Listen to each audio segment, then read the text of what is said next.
Em nome do Pai, e do Filho, e do Espírito Santo. Amém. Olá, meu irmão e minha irmã. Hoje é a aula 40 do Catecismo em 100 aulas. Nós estamos na página 340 do Catecismo, tratando sobre os 7 sacramentos da Igreja, os sacramentos da iniciação cristã. Você, a essa altura, já sabe. A Igreja tem 7 sacramentos, sendo 3 da iniciação cristã: o batismo, a confirmação e a Eucaristia. 2 sacramentos de cura, a confissão e a unção dos enfermos, e 2 sacramentos de serviço, a ordem e o matrimônio. Hoje vamos tratar do primeiro sacramento da iniciação cristã, o batismo, que é a porta da entrada na vida da graça. O Catecismo vai nos ensinar que o batismo é o fundamento de toda a vida cristã, que nos dá acesso aos demais sacramentos e à vida na graça. Pelo batismo somos libertados do pecado e regenerados como filhos de Deus. Nos tornamos membros de Cristo, somos incorporados à Igreja e feitos participantes da sua missão. É o sacramento da regeneração mediante a água e a palavra. É chamado batismo porque esse nome em grego, baptizein, significa mergulhar, imergir.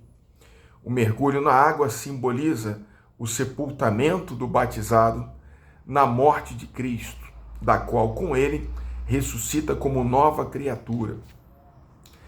Já na origem do mundo, a Igreja celebra que o Espírito de Deus pairava sobre as águas para que elas concebessem a força de santificar.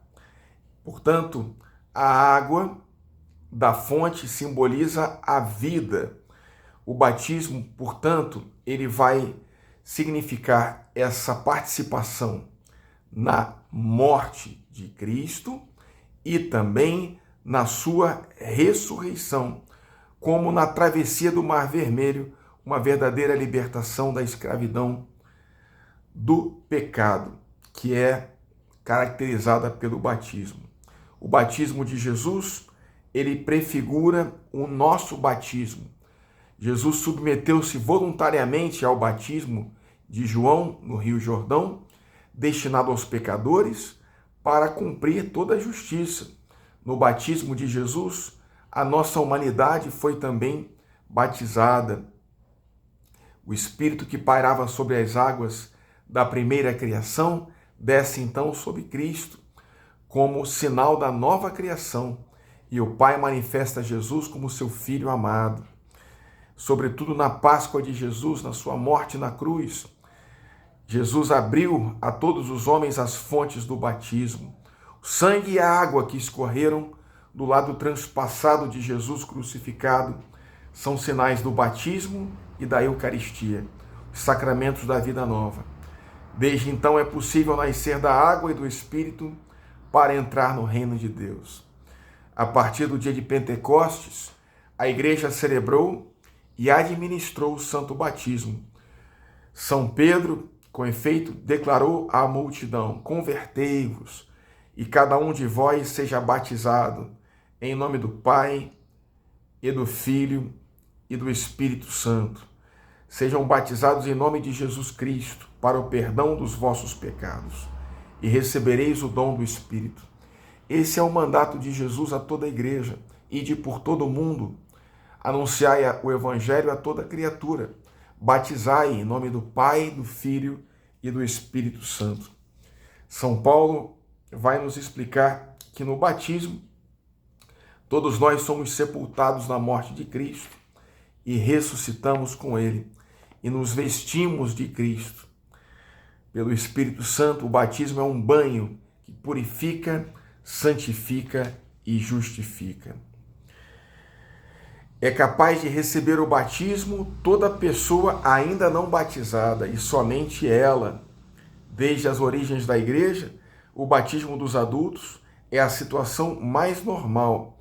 Para isso, há o catecumenato, a preparação para o batismo. Sendo iniciação à fé e à vida cristã, deve dispor para o acolhimento do dom de Deus, no batismo, na confirmação e na Eucaristia. Também o batismo das crianças, a gratuidade pura da graça da salvação é particularmente manifesta no batismo das crianças. A igreja e os pais privariam a criança de uma graça inestimável de se tornar filha de Deus se não lhe conferissem o batismo pouco depois do nascimento. Os pais cristãos hão de reconhecer que esta prática corresponde também à sua função de alimentar a vida que Deus lhe confiou. Quem pode batizar? São ministros ordinários do batismo, o bispo e o padre, o presbítero, e na Igreja Latina também o diácono. Em caso de necessidade, porém, qualquer pessoa, mesmo não batizada, que tenha a intenção exigida, pode batizar, utilizando a forma batismal trinitária. Eu te batizo, em nome do Pai, e do Filho, e do Espírito Santo, derramando a água sobre a cabeça do batizado. A intenção requerida para que o batismo seja válido é querer fazer o que a igreja faz quando batiza. A igreja vê a razão desta possibilidade na vontade salvífica universal de Deus e na necessidade do batismo para a salvação. A graça do batismo tem como efeitos principais o fato de que dois efeitos principais: a purificação dos pecados e o novo nascimento do Espírito Santo. Pelo batismo, todos os pecados são perdoados, o pecado original e todos os pecados pessoais, bem como todas as penas do pecado. Porém, há ainda no batizado consequências temporais do pecado que permanecem, como os sofrimentos, a doença, a morte e as fragilidades inerentes à vida, uma tendência ao pecado, a tríplice concupiscência da carne, a concupiscência dos olhos e a soberba da vida, como descreve São João na sua primeira carta. Então, o batizado é chamado a ser um atleta que, na luta esportiva, só recebe a coroa se lutar segundo as regras. O batismo, portanto, meu irmão e minha irmã, é um convite a que nós sejamos amigos de Deus, a que nós sejamos santos. E isso é uma obra de uma vida inteira. Pelo batismo, nós recebemos o Espírito, que deve ser trabalhado ao longo de toda a nossa existência, também na participação dos demais sacramentos, para que nós sejamos configurados a Jesus, no qual somos consagrados no batismo para sermos com Ele reis, sacerdotes e profetas, cristãos, ungidos como Cristo é o ungido de Deus Pai. Pela intercessão da Virgem Maria, abençoe-vos o Deus Todo-Poderoso, que é Pai e Filho e Espírito Santo. Amém.